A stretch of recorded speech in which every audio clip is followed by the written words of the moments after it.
Presently, there is no shortage of discussion about the topic of climate change. Roughly half the population believes that human activity has become unsustainable, reaching the level of global existential crisis, and that the world will cross a point of no return before this decade is out. The other half believes that we are merely in a relatively benign natural cycle from which the Earth will recover on its own, with or without our help, much like it's done before from far worse circumstances, and that climate alarmism is nothing more than a cynical ploy to consolidate wealth and power. Both of these sound rather extreme, don't they? Moreover, these two views are obviously mutually exclusive, yet adherents of either side cling to their respective narratives with religious fervor. Both can't be true at the same time, and yet it matters a great deal which one is closer to the truth. It matters because trillions of dollars and billions of lives hang in the balance, and whichever side is wrong is costing us needlessly.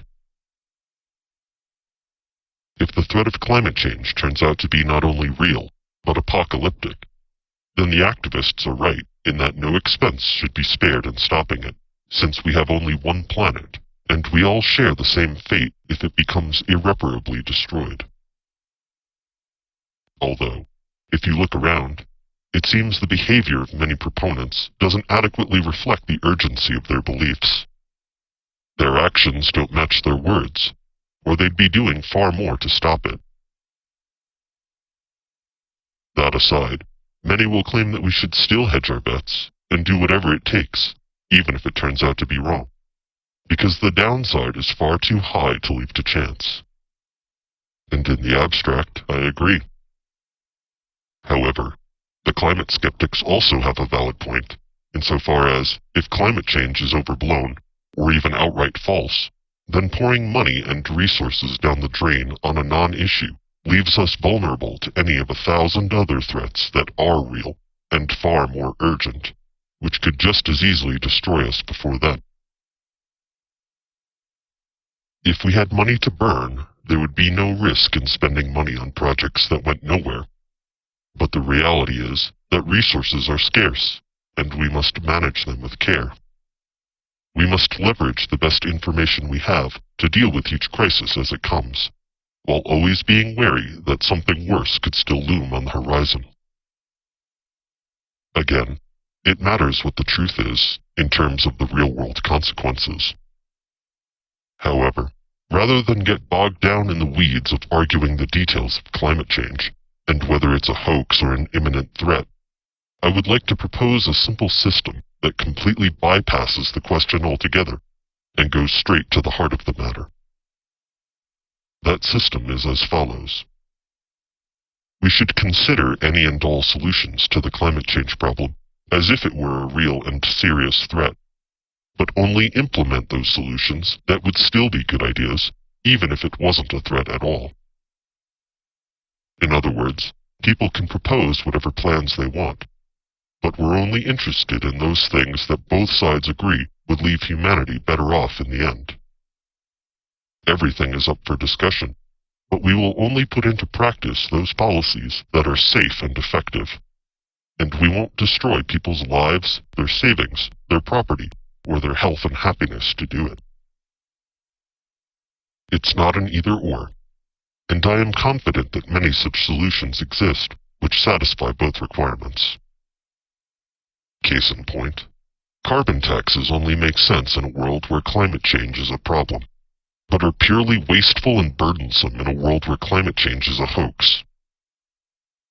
Conversely, planting more trees is a good idea, independent of the issue of climate change. It will help if it's true, but won't hurt if it's false. If climate change is a threat, then having more trees will help suck carbon dioxide out of the air and reduce the compounding warming effect. However, if it's not a threat, then having more trees will still yield other benefits in terms of clean air, soil retention, reducing pollution, renewing resources for use in the economy, and improving the overall well-being of humans and wildlife. As such, this administration plans to renew its commitment to the Trillion Trees campaign, while calling on Congress to end extortive laws regarding carbon taxes. Those who would defend these taxes will argue that they're necessary to deter companies from releasing an excess of carbon into the atmosphere. However, in practice, it's really just granting license to pollute for anyone with enough money to pay the fee. Not only does this fail to solve the problem, it winds up hurting smaller businesses, leading to vertical monopolies that enrich big business interests who have no sense of loyalty or compassion or regard for the environment. To say nothing of the fact that, although we might do our part here in the United States, it will have no impact on the actions of countries like China or India, who have massive incentive to continue polluting, and who will do so without such penalties. This ultimately puts us at a disadvantage to those nations, and makes us weaker in a way that planting more trees would not. Instead of punishing businesses with arbitrarily increased taxes and regulation, I would appeal to the American people directly, and say that if you care about the environment as much as you claim, then vote with your dollars, and refuse to do business with companies whom you believe are responsible for polluting. Give your money instead to those who offer green alternatives, and don't wait for the government to save you, but take action yourselves. This will be faster, cheaper, more efficient, and more effective in the end, even if it means tightening our belts in the short term. You can even apply it to China as well. After all, you wouldn't pay a company who pours sludge into your drinking water, right? You'd find someone else who makes the same products in a cleaner, more sustainable, more moral, more eco-friendly way. The same logic applies here. If the health and well-being of the planet is of such concern to you, then it should be an easy decision to pay a few dollars more out of your own pocket for green alternatives, in much the same way that those who prioritize their own health will pay extra for organic food, rather than settle for the cheaper processed crap that results in cancer and diabetes. Either you will pay now or you'll pay later, but either way, you will bear the cost of your actions. Ultimately, the issue of tackling climate change comes down to an engineering problem. Many will claim that the free market and a prioritization on profit above all else has caused this mess in the first place by incentivizing the cutting of corners in favor of what's cheap. To this I say, if that's really true, then you already have the solution. Right now. Today. And you can put it into practice anytime you wish. If all they care about is making money, and will do whatever it takes to get it, then you know their Achilles heel. In which case, you should act like you believe your own argument, and follow it through to its logical conclusion. Put your money where your mouth is, and hit these bad actors right where it'll hurt the most. Their bottom line. If all they care about is profit, then withdraw your support for their behavior and make it more costly for them to carry on as they are than it would be to make the switch to sustainability. Let them know that their dirty deeds are what's leading to them losing customers and losing money. And I promise it won't take much before they sit up and take notice. A few percentage points is all you'd need before you start seeing results. Before you start seeing businesses with an ethos of sustainability crop up to fill a niche. People blame free market capitalism for causing problems, often without realizing that this same system provides a remedy as well. As such, they call for heavy government regulation, which then inevitably leads to the biggest players gaming the system and vying for control of the levers of power, often at the expense of the little guy. We see this time and time again, and it's always so predictable. No one likes giving up money or power, so instead they will do everything they can to avoid it, even if it means co-opting the people who make the rules and buying off the referees. Those same watchdogs who are meant to protect us then turn around and funnel money to their corporate masters, because they've sold out to the highest bidder, and people like you and I can't match their bid. This is how we wind up spending billions of dollars in subsidies on big oil, for instance. Which, by the way, we're ending that as well. No more tax dollars for fossil fuels. No more corporate welfare. The same goes for so-called green energy. The government should not be in the business of picking winners and losers, because frankly, we're not scientists or engineers. We aren't subject matter experts, so what the hell do politicians know about what's best for the economy and to the environment? Everyone will have to compete on an even keel from now on, and may the best technicians win. Some of you will claim that, without government funding of research and development, green energy can't hope to compete with carbon fuels, who already have trillions of dollars stored up to buy out their competition. However, I put it to you that nothing would stop green energy companies from engaging in the same types of behavior as big oil and big coal, of falsifying data or overstating their capabilities in order to gain wealth and power, or to push a political agenda, however noble it might sound. Such deception can only cause harm by undermining the credibility of these sectors, and right now, their reputation and good name is one of the few assets they have to fight back. Some of you purists out there wish to ban fossil fuels outright and rely exclusively on cleaner alternatives. And I would love to live in a world where I could tell you that that were possible. But we don't live in that world. Not yet, at least. The unfortunate reality is that, as wonderful as it would be to have all our energy needs completely met by wind, wave, tidal, solar, geothermal, and biofuel, the technology to make that feasible just isn't where it needs to be. It's certainly getting close, and improving every day, and we certainly ought to use them when and where it makes sense, in order to reduce our environmental footprint. However, it's foolish and naive to look only at the positives without considering the negatives, which each of these processes inherently still has.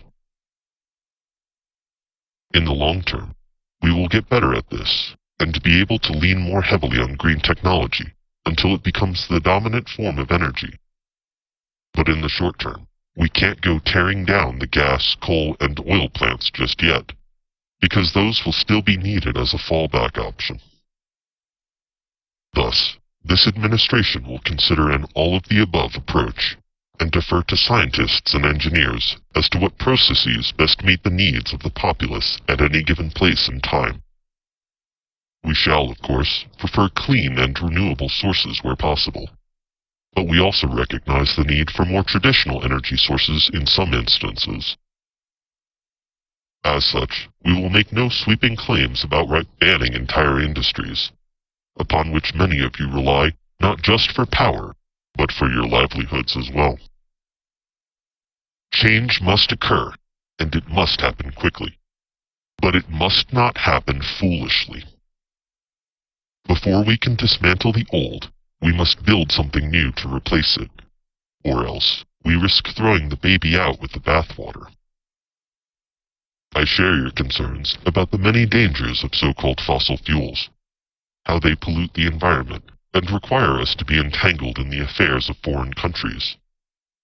But doing away with them before we're ready will only cripple us in other respects, and result in people dying of hunger and cold rather than from cancer and heat stroke. Again, the problem is engineering. People blame the free market, but the truth is that, if left alone uninterrupted, free market capitalism is one of the best mechanisms for rapidly improving technology. It's government protectionism that these fossil fuel companies count on. Take that away, and they'll be forced to compete with green energy in terms of producing a better result. You are the engine of the economy, and your dollars are the fuel that drives it. The choice is yours as to what our shared fate will be. People beg the government to save them, but you have the power to save yourselves, if only you'd realize it. The best thing that government can do in this case is get out of the way and let people compete to see who gets there first. To experiment on their own, creating prototypes and smaller versions that can then be mass-produced at scale.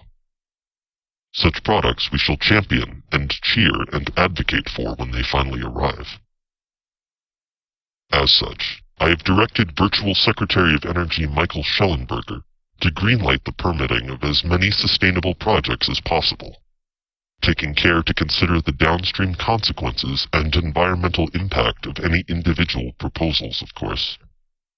Such projects shall include, but are not limited to, carbon capture technology, scrubbers, clean coal, natural gas, methods of fracking and offshore drilling that do not unduly pollute the environment, the use of desert wastelands for storage of fissile material, solar farms, solar roads, solar roofs, hydroelectric, biofuel, hydrogen, wind, wave, tidal, geothermal, and of course Generation 3 and Generation 4 nuclear fission, thorium reactors, and nuclear fusion technology.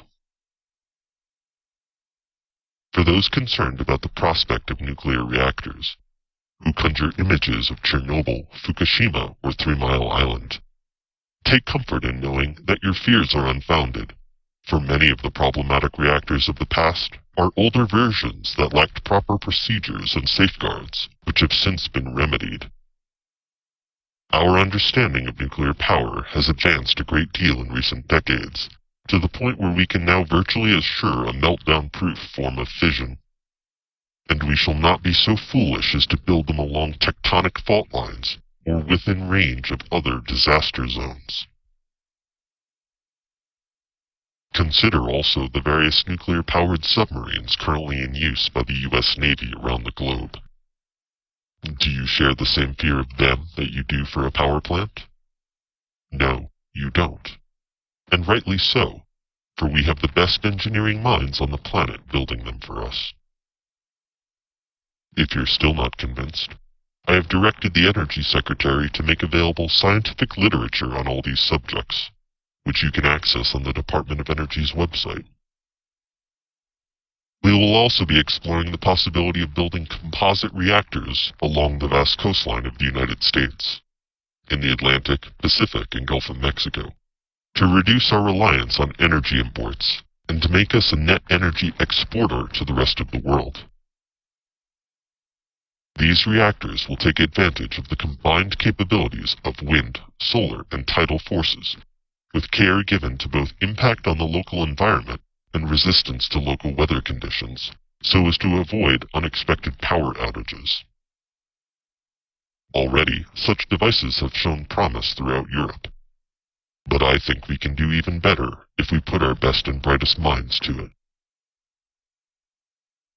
We shall also keep a close eye on emerging technologies in land, sea, air, and space travel that will improve fuel efficiency, as well as discoveries of new potential sources both on Earth and in outer space. Again, all of this will be available on the Department of Energy's website, with parallels on the Department of Transportation and Space Force sites as well. A recent survey revealed that the threat of climate change didn't even register in the top 12 concerns of voters from either major party. While we might expect this from the Republicans, who tend to be climate change skeptics, it was also true of Democrats, who tend more towards raising hue and cry about the runaway effects of man-made climate change and of degradation to the environment more broadly. While we could speculate on what this implies about their sincerity, and whether or not they believe their own narrative as much as they proclaim, in the end, it doesn't matter, so long as our focus is on solutions that would benefit us either way. Nothing I've said here should be all that controversial or surprising to anyone, and I doubt anyone would really disagree. Whether advocate or skeptic, we're all human at the end of the day. We all share the same planet, and it's the only one we've got. It's time we come together and unify around a plan that helps not just our country, but our world and everyone and everything in it. In this way, we shall make America greater than ever, and create a future of freedom for all.